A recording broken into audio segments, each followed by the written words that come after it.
ശബരിമല സ്വർണ്ണക്കൊള്ളയിൽ തന്ത്രി കണ്ഠരര് രാജീവർക്ക് കുരുക്കായി തിരുവിതാംകൂർ ദേവസ്വം ബോർഡ് മുൻ president A പത്മകുമാറിന്റെ മൊഴി. മുഖ്യപ്രതി സ്പോൺസർ ഉണ്ണികൃഷ്ണൻ പോറ്റിയെ തന്നെ പരിചയപ്പെടുത്തിയത് തന്ത്രിയെന്ന് എ പത്മകുമാർ മൊഴി നൽകി. തന്ത്രിയും ഉണ്ണികൃഷ്ണൻ പോറ്റിയും തമ്മിൽ അടുത്ത ബന്ധമാണ്. സ്വർണ്ണപ്പാളി അറ്റകുറ്റപ്പണിക്ക് അനുമതി നൽകിയതും തന്ത്രിയാണ് എന്നും മൊഴിയുണ്ട്. എ പത്മകുമാറിന്റെ കസ്റ്റഡി കാലാവധി ഇന്ന് അവസാനിക്കും. ഷഫീദ് റാവുത്തർ വിശദാംശങ്ങളുമായി. ഷഫീദ്, ഇതേ കാര്യം തന്നെ മുൻപ് മാധ്യമപ്രവർത്തകരോട് എ പത്മകുമാർ പറഞ്ഞിട്ടുള്ളതാണ്, നമുക്കത് ഓർമ്മയുണ്ട്. മൊഴിയിൽ കൂടുതലായി അദ്ദേഹം കാര്യങ്ങൾ വെളിപ്പെടുത്തിയിട്ടുണ്ട് എന്നാണോ നമുക്ക് ലഭിച്ചിട്ടുള്ള വിവരം? തന്ത്രിയുമായുള്ള അടുത്ത ബന്ധത്തെക്കുറിച്ച്, എങ്ങനെയാണ് ഉണ്ണികൃഷ്ണൻ പോറ്റി ശബരിമലയിൽ ഒരു സജീവ സാന്നിധ്യമായത് തുടങ്ങിയ കാര്യങ്ങളിൽ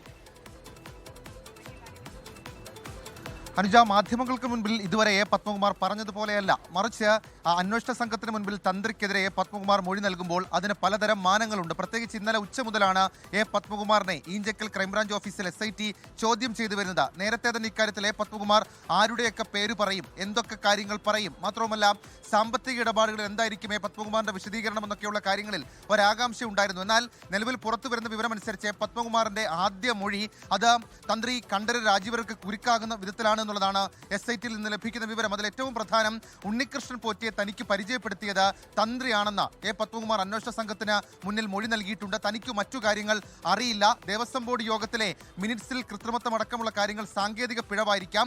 താൻ രേഖപ്പെടുത്തിയത്, അതായത് സ്വർണ്ണപ്പാളി എന്നുള്ളത് ചെമ്പെന്ന് രേഖപ്പെടുത്തിയത് സാധാരണ പറഞ്ഞു വരാറുള്ള രീതി എന്നത് മാത്രമാണ്. മാത്രമല്ല, ഉണ്ണികൃഷ്ണൻ പോറ്റിയെ ശബരിമലയിൽ സജീവമാക്കിയത് തന്ത്രിയും ഉദ്യോഗസ്ഥരും ചേർന്നാണെന്ന് എ പത്മകുമാർ മൊഴി നൽകിയിട്ടുണ്ട്. ദേവസ്വം ബോർഡിലെ മറ്റംഗങ്ങൾക്കെതിരെ എ പത്മകുമാർ എന്തെങ്കിലും മൊഴി നൽകിയിട്ടുണ്ടോ എന്നുള്ള കാര്യത്തിൽ ഇപ്പോഴും വ്യക്തതയില്ല. പ്രത്യേകിച്ച് രണ്ടുപേർ, അവർ രണ്ടുപേരിൽ നിന്ന് മൊഴിയെടുത്തിരുന്നു. ശങ്കരദാസിൽ നിന്നും N വിജയകുമാറിൽ നിന്നും മൊഴി രേഖപ്പെടുത്തിയിരുന്നു. പക്ഷേ അതിനെക്കുറിച്ചിട്ടുള്ള വിവരങ്ങൾ ഇപ്പോൾ പുറത്തു വരുന്നില്ല. പക്ഷേ എ പത്മകുമാർ ഏറ്റവും കൂടുതൽ ഇപ്പോൾ തലവേദന ഉണ്ടാക്കിയിരിക്കുന്നത് തന്ത്രിക്കാണ്.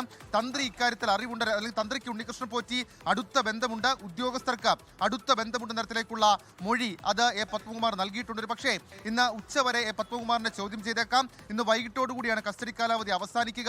അത്രയും സമയം എ പത്മകുമാർ എന്തൊക്കെ കാര്യങ്ങൾ പറയും എന്നുള്ളതും നിർണായകമാണ്. അനുജ, അതാണ് ഇതിലിപ്പോൾ ഈ തന്ത്രിയുമായി ബന്ധപ്പെട്ടൊക്കെ കാര്യങ്ങൾ നമുക്കറിയാം. തന്ത്രിയൊക്കെ ഇന്നലെ വിളിച്ചു വരുത്തി മൊഴി രേഖപ്പെടുത്തി വിട്ടയക്കുന്നതാണ് കഴിഞ്ഞ ദിവസം നമ്മൾ കണ്ടത്. അപ്പോൾ അതിലേക്ക് കൂടുതൽ കാര്യങ്ങൾ പോകുന്നു. ഇതിന്റെ തുടരന്വേഷണത്തിലേക്ക് മറ്റൊരു ദിശയിലേക്ക് എത്തുന്ന തരത്തിലാണോ പത്മകുമാറിന്റെ മൊഴി? ഷഫീദ്, അനുജ, ഉറപ്പായിട്ടും. കാരണം ഇതിന്റെ തുടരന്വേഷണം ഒരു പക്ഷേ പലതരത്തിൽ പല മാനങ്ങളിൽ പ്രധാനപ്പെട്ടതാണെന്നുള്ള കാര്യത്തിൽ തർക്കമില്ല. മാത്രമല്ല, ഇതുവരെയുള്ള അന്വേഷണ സംഘത്തിന്റെ കണ്ടെത്തലിൽ എ പത്മകുമാർ, അതായത് ലഭിച്ച തെളിവുകളുടെ അടിസ്ഥാനത്തിൽ എ പത്മകുമാറിന് ഇക്കാര്യങ്ങളെക്കുറിച്ചൊക്കെ വ്യക്തമായ ധാരണയുണ്ട്. പക്ഷേ അതിനപ്പുറത്തേക്ക് മറ്റാർക്കെങ്കിലും ഇക്കാര്യത്തിൽ പങ്കുണ്ടോ എന്നുള്ളതാണ് SIT പരിശോധിച്ചു വന്നത്. അങ്ങനെ പരിശോധന നടത്തുന്ന വേളയിലാണ് ഇപ്പോൾ തന്ത്രിക്കെതിരെയുള്ള എ പത്മകുമാറിന്റെ മൊഴി, അതായത് ശബരിമലയിൽ ഉണ്ണികൃഷ്ണൻ പോറ്റിയെ എത്തിച്ചത് മുതലുള്ള കാര്യങ്ങൾ അതേ തന്ത്രിക്ക് അറിയാമെന്നുള്ളതൊക്കെ എ പത്മകുമാർ മൊഴിയായി നൽകിയിട്ടുണ്ട് എന്നുള്ളതാണ് നമുക്ക് ലഭിക്കുന്ന വിവരം. മാത്രവുമല്ല, അതിനുശേഷമാണ് എ പത്മകുമാർ ഉണ്ണികൃഷ്ണൻ പോറ്റിയുമായി അടുപ്പമുണ്ടായിരുന്നത് എന്നൊക്കെയുള്ള കാര്യങ്ങളാണ് പത്മകുമാർ പറഞ്ഞത്. ഈ സ്വർണ്ണക്കൊള്ളയെക്കുറിച്ച്, അതായത് ശബരിമലയിൽ നടന്ന സ്വർണ്ണക്കൊള്ളയെക്കുറിച്ച് എ പത്മകുമാർ അതിനെക്കുറിച്ച് കാര്യമായി ഇതുവരെയും പ്രതികരിച്ചിട്ടില്ല. പകരം അദ്ദേഹം പറഞ്ഞത് സാങ്കേതികമായി പിഴവുകൾ ഉണ്ടായിരിക്കാം, പക്ഷേ ഏതെങ്കിലും തരത്തിലുള്ള ഗൂഢാലോചന തന്റെ ഭാഗത്ത് ഇക്കാര്യത്തിൽ ഉണ്ടായിട്ടില്ല എന്നൊക്കെയുള്ള കാര്യങ്ങൾ അതേ പത്മകുമാർ പറയുന്നുണ്ട്. അപ്പോൾ അടുത്ത ഘട്ട അന്വേഷണം അത് ഈ പറയുന്ന തന്ത്രി അതേപോലെ മറ്റാരുടെയെങ്കിലും പേര് എ പത്മകുമാർ പറഞ്ഞിട്ടുണ്ടെങ്കിൽ, ആ വിവരം ഇപ്പോൾ പുറത്തേക്ക് വന്നിട്ടില്ല, പക്ഷേ പറഞ്ഞിട്ടുണ്ടെങ്കിൽ അവരെ കേന്ദ്രീകരിച്ചൊക്കെ അന്വേഷണം ഉണ്ടാകും. പക്ഷേ കോടതിയിൽ റിപ്പോർട്ട് കൊടുക്കേണ്ടത് 3-ാം തീയതിയാണ്. ചില രഹസ്യ സ്വഭാവത്തിലുള്ള കാര്യങ്ങൾ ഇതിനോടകം തന്നെ SIT ശേഖരിച്ചു എന്നതിലേക്കുള്ള വിവരങ്ങൾ പുറത്തു വരുന്നുണ്ട്. അങ്ങനെ 3-ാം തീയതി കോടതിയിൽ റിപ്പോർട്ട് കൊടുക്കുമ്പോൾ SIT എന്തൊക്കെ കാര്യങ്ങൾ ഉൾപ്പെടുത്തും എന്നത് നിർണായകമാണ്. അനുജ, ലോകത്തെവിടെയായാലും ഏത് സമയത്തും 24 വാർത്തകളും ഓഗ്മെന്റഡ് റിയാലിറ്റി പാക്കേജുകളും എക്സ്പ്ലെയിനറുകളും വിശദമായി കാണാൻ ഞങ്ങളുടെ YouTube ചാനൽ നിങ്ങൾക്ക് സബ്സ്ക്രൈബ് ചെയ്യാം.